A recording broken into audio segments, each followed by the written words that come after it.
اور جب ہم نے موسیٰ کو کتاب اور معجزے عنایت کیے تاکہ تم ہدایت حاصل کرو، اور جب موسیٰ نے اپنی قوم کے لوگوں سے کہا کہ بھائیو، تم نے بچڑے کو معبود ٹھہرانے میں اپنی جانوں پر ظلم کیا ہے، تو اپنے پیدا کرنے والے کے آگے توبہ کرو، پھر اپنوں کو قتل کرو، تمہارے خالق کے نزدیک تمہارے حق میں یہی بہتر ہے۔ پھر اس نے تمہارا قصور معاف کر دیا، وہ بے شک بڑا معاف کرنے والا ہے، بڑا مہربان ہے۔ اور جب تم نے موسیٰ سے کہا کہ موسیٰ، جب تک ہم اللہ کو سامنے نہ دیکھ لیں گے تم پر ایمان نہیں لائیں گے، تو تم کو بجلی نے آ گھیرا اور تم دیکھ رہے تھے۔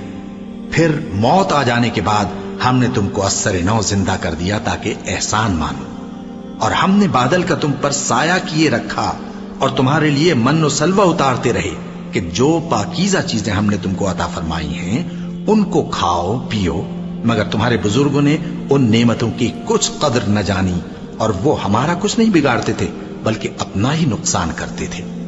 اور جب ہم نے ان سے کہا کہ اس گاؤں میں داخل ہو جاؤ اور اس میں جہاں سے چاہو خوب کھاؤ پیو، اور دیکھنا دروازے میں داخل ہونا سجدہ کرتے ہوئے اور حطوتن کہنا، ہم تمہارے گناہ معاف کر دیں گے اور نیکی کرنے والوں کو اور زیادہ دیں گے، تو جو ظالم تھے انہوں نے اس لفظ کو جس کا ان کو حکم دیا تھا بدل کر اس کی جگہ اور لفظ کہنا شروع کیا، بس ہم نے ان ظالموں پر آسمان سے عذاب نازل کیا کیونکہ نافرمانیاں کیے جاتے تھے۔